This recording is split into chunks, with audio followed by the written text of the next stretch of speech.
Hello and welcome back to Archetype Builds.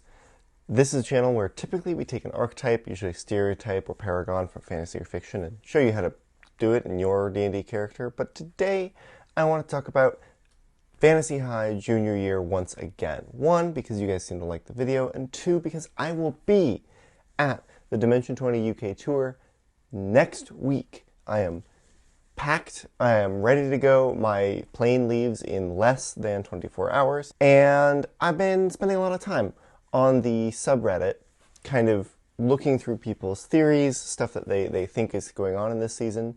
And you guys, I don't think we're watching the same show.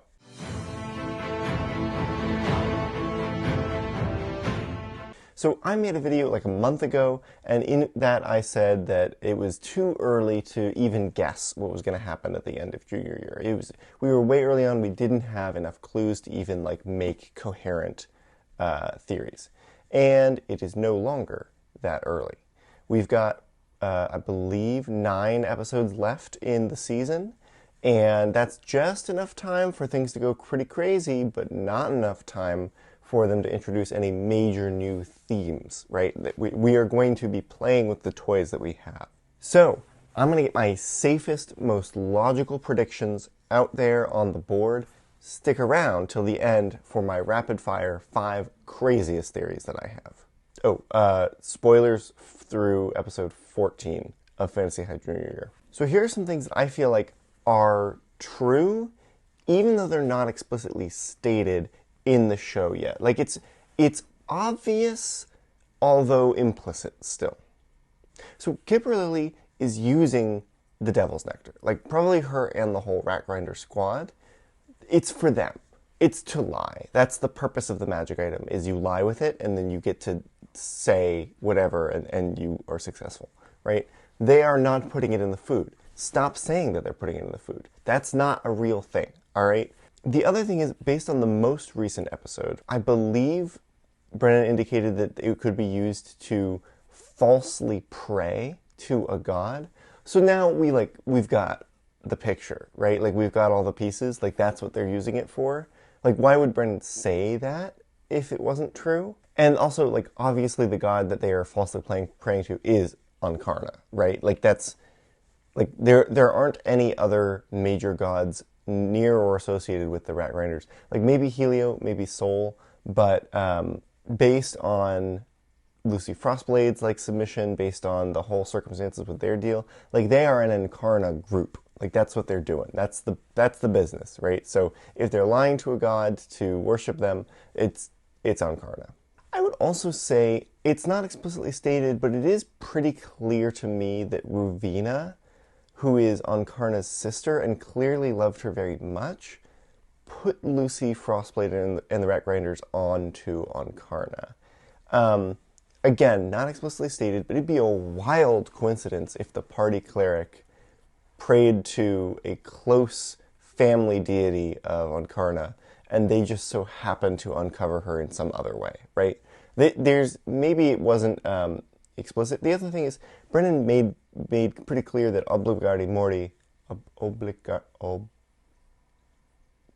Brennan made it pretty clear that the rule that gods can't say a dead god's names was like a law and not like a fundamental force of physics or anything like that. So I'm pretty sure he put that in there to indicate that there could be people who break that law and it'd be a big deal if they did. And I just feel like this whole setup where the Rat Grinders find out about this dead god who happens to be the sister of their cleric's god is unlikely to be a coincidence. I think it's also pretty clear that Galatea is anti-Ankarna for whatever reason. When we see the interaction in the Standing Stone Circle, when she like throws Tracker and is like attacking with Moonlight, this force that is attached to Fig, I think it's clear that she's going, oh, we gotta like eliminate all the Ankarna in this area. We gotta disinfect it and whatever is going with it, right? So that's interesting to me. At least if she's not anti, then she is under the impression that Ankarna is dangerous and should not be allowed to like do whatever she wants, right? Galatea is probably against the return of Ankarna. Here's the other thing that's pretty obvious. the bad kids are going to survive the last stand, all right? Buddy Dawn is not intended to signal that they are going to go and get TPK'd and then not resurrected, and oops, the season is over, right? That's not the twist that's happening here. I'm very frustrated. Like, maybe it's going to be a little humiliating to have Buddy Dawn resurrect them at the end, and that's completely, the completely fair game. But there are people online who are like, oh, they got tricked into, like, a TPK. No! Like, they're gonna come back. It's gonna be fine. I do think Kristen's death might trigger a plot-relevant point, although not the death of Cassandra. That is not what I think is going on here. There are a lot of people online being like, oh, if Kristen dies, then Cassandra will go away forever. And it's like, Cassandra's not gonna go away forever. Also, like, Brennan he definitely strong-armed them into taking the last stand. He's been hinting at it all season and being like, this is an option, this is an option. And then he kind of like brought the hammer down with this NPC to be like, ooh, you've got no other choice and no way out of it to like take the last stand. Probably because they made the battle set and they made all the little monsters and stuff and he wanted to do his fun little last stand thing. It's fun. And yeah, like so he wanted to have this battle. He's not going to make the consequences of this battle be that earth-shattering, right? They are going to pass their classes if they do well, and they are going to do well. Like, that's what's happening here. Here's the other thing that I think is extremely obvious, and I haven't really seen that often online. Seacaster Manor can fly. Like, that's clearly what the Cloud Rider engine is for, right? The whole house is a ship. Like, it's explicitly a ship that Bill like brought upriver and then like beached, and then that's his house, is a ship, and it's got an engine in it that makes things fly. It's a flying ship. It absolutely is a flying ship. Like, that will happen in this season. I don't even think that's like a prediction. That's just like what is clearly in front of you. So like, I haven't even like talked for that long, and already like 90% of the theories that I see online are like invalidated by some of these points. I realize they're not like obvious and explicit, but they are obvious and implicit, at least to me. So here's what I'm gonna make some inferences now based on that to get my predictions out there. This is where the predictions start. All that stuff I said previously is like, yeah, I see what is obviously going on here. I'm pretty sure the Rat Grinders are only out for themselves, in the sense that if they are lying to Ankarna, then they're not doing what they're doing out of a sense of like deific justice, right? They probably are worshiping Ankarna for some kind of grade or school related thing. Maybe they are trying to conquer the school and so getting the power of a god of conquest on their side. But like, I feel like the end game for them was always normal teenager stuff, right? Kipper Lily maybe wants to be class president, and is like enlisting the power of a dead god to do it, but it's for them. And they want to be best for themselves. And for that reason, I think the bad kids are going to fight the Rat Grinders pretty close to the final battle and end up making peace with them. I don't think they're like the big bad of the season. I think one at a time they are going to like win them over and be like, this is crazy, this is ridiculous, what are you doing? And persuade them to stop all the way until Clipper City Copper Metal is the last one. And here's my prediction. I think after a year of praying to Ankarna using Devil's Nectar to fake that worship, Kipper Lily will in fact begin to worship Ankarna. That is the side effect of the Devil's Nectar, right? Is if you lie with it long enough, you start to believe the lie, she will start to believe that she worships Ankarna and that Ankarna is the god that she is sworn to. And by doing so, there will now be one worshiper in the world, and that will bring about the resurrection of this god, right? That's what I think is going on with the Devil's Nectar. Also note that when we've seen visions of Cassandra in whatever afterlife is going on, she seems to be in the body of Ankarna. If Ankarna is resurrected, Cassandra will come back with her in some nebulous way. I don't think she's going to immediately pop out and be like, hi guys. Like, I think it's going to be like, you sense the presence of your divinity, like, closer somehow, and then you're going to have to do some religion rule to, like, summon her out of the body or something like that. I've been thinking long and hard about what role Ankarna will play in the story, Because on one hand, like, what a great bad guy, right? Like, what an awesome final boss. Like, it's a natural step up from the Nightmare King, right? To be like, the Nightmare King was kind of a dead god, and now like a freshly resurrected god, right? It would be very cool. With this little sub goal of like, hey, if we take out Copper City, then we could, eliminate her one worshiper on Earth or whatever. And then also, like, I love the idea that, like, the anger and conquest from righteousness and from certainty is the final boss for Kristen, who is, like, supposed to be spreading doubt and harnessing the power of doubt. And obviously, like, the voice that we heard in the mall fight and, like, after the mall fight was extremely antagonistic, right? This is someone who clearly is filled with hatred, and so would be just a good old-fashioned villain, right? On the other hand, her and Cassandra were married for a time. There's this like synergy of certainty and doubt that is probably better than too much of either, right? Maybe they balanced each other out, and they clearly cared about each other for a long, long time. This is a more sympathetic character, especially as Bakor was describing her descent and her fall. Much more sympathetic than I would expect, necessarily, for a villain of the season. You compare to something like Calvaxis, was just a bad guy and wanted bad things, right? And then Buddy and his father probably don't want another sun god to be brought into the world. And that's also part of it, right? Is the self-interest of the Rat Grinders is what needs to be defeated. I'm not sure that they want Ankarna resurrected either, right? Up until when the Devil's Nectar tricks them. It seems to me like everyone who's bad so far also is against the return of Ankarna, but particularly Ankarna, the sun god, the summer deity, right?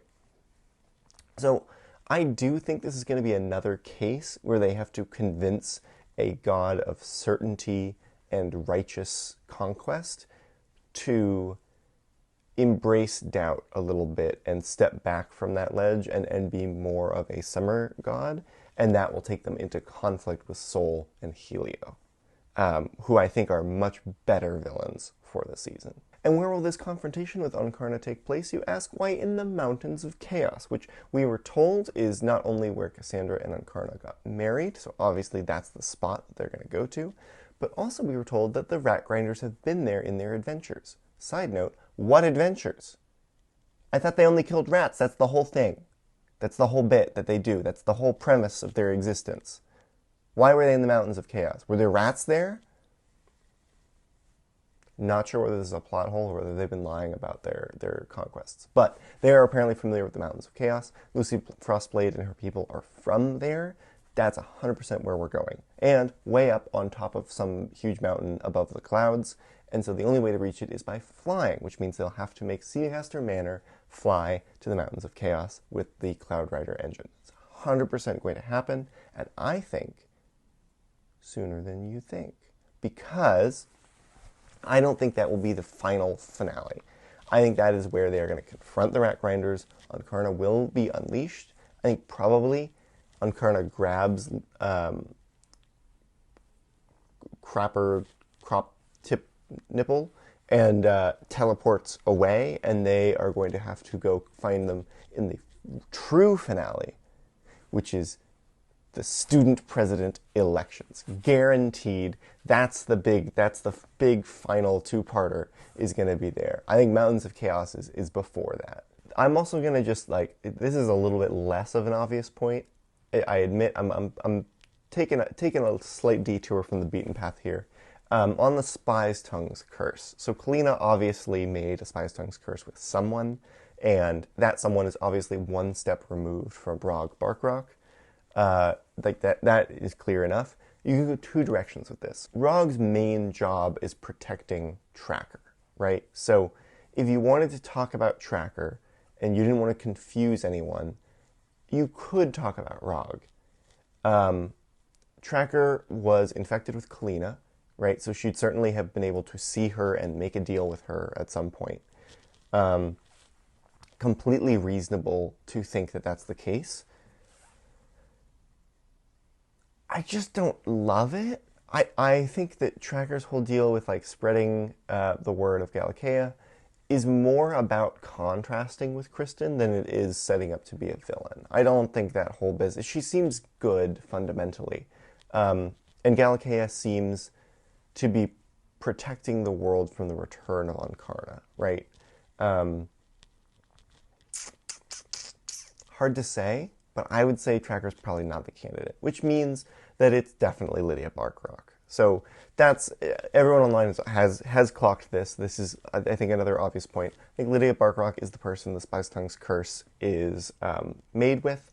I think it's distinctly possible that Kalina helped Lydia's adventuring party identify, locate, and stop Bakur in the first place to prevent this this god of certainty from returning from hell. This could indicate that like Kalina doesn't think that Ankarna is good for Cassandra, or maybe like recognize that like the corruption that was going on was too big and is sort of like working at the edges of Cassandra's like vision to make sure that Ankarna stays dead. I think it's entirely possible. And I think that when the bad kids figure this out, they are going to remove curse on Lydia or have Aelwyn do it. And then Lydia will be able to tell them all this information, including that the Mountains of Chaos is the main spot that they need to go to deal with the thing. I think that's how that's going to play out. The next domino to fall is Lydia Barkrock, which will lead them to the Mountains of Chaos, which will lead them back to the cafeteria. I don't know how many episodes is going on in each of those sections, but that's how I think this is going to go. All right, so I promised you 5 wild theories. Here they go. Number 5. I think the next stop is going to be interrogating Jace Stardiamond, who I think is like behind the whole thing. I don't know why. I don't have any motivation for this guy. He's too important, and he's been part of the whole plan for too long to where it's like, the Rat Grinders weren't a part of it, like, freshman year, when Jace was already clearly evil. Like, the Rat Grinder, like no one else had even come up involved in any way, shape, or form. I think Jace is somehow, like, the mastermind of this great plan. I don't know what the great plan is. I think Jace is just the one behind it all. Porter's Hammer is, like, for sure the scales of justice for Ankarna, right? Like, for sure. Porter's definitely a previous paladin of Ankarna. I think that he's going to end up being a good guy, especially when Ankarna is like more purified by the bad kids. But I think it's not before there is like this twist and everyone sees him as a villain for some period of time. I think when Kristen dies in the last stand and is revived, Sol and Helio are going to talk to her. We know that when Kristen dies, she has a tendency to pop up to heaven. I think she is going to be approached by Sol and Helio, who give her some information and say, like, can you please stop Ankarna from returning? This is going to be confirmation for her that Ankarna is not all bad, right? And probably is gonna overstep what Brendan wanted, which is just like the information to push them in the right direction. 4, this is a small one, but there are going to be fire giants in the Mountains of Chaos that serve Ankarna. Well, we've heard about frost giants serving Ravina. Ravina is, of course, the god of winter. I think that Ankarna, a giant god who was in charge of summer, was going to have fire giants. Those are things, and I think they are going to be there helping the Rat Grinders to basically guard the area while they do their ritual. My last big what the fuck moment is going to be that the student body president elections have some aspect of judging the bad kids' behavior. I think it's going to be a question of like all of the people they've scorned or shunned, all like the way that they've conducted themselves over the course of the year, and I think there's going to have to be a little bit of repentance there. I don't necessarily know that this has been a big theme thus far. I've seen it online as like the bad kids are actually like pretty shitty, and I think maybe Brennan is warming up to the idea that they're going to have to face up to that to win the student body over, to become president, to stop Ankarna's plans. All right, that is my prediction for the end of Fantasy High junior year. We'll find out how well I do very, very soon. And again, I will be in the UK. I will be at the show on the 23rd. If you're going, let's meet up.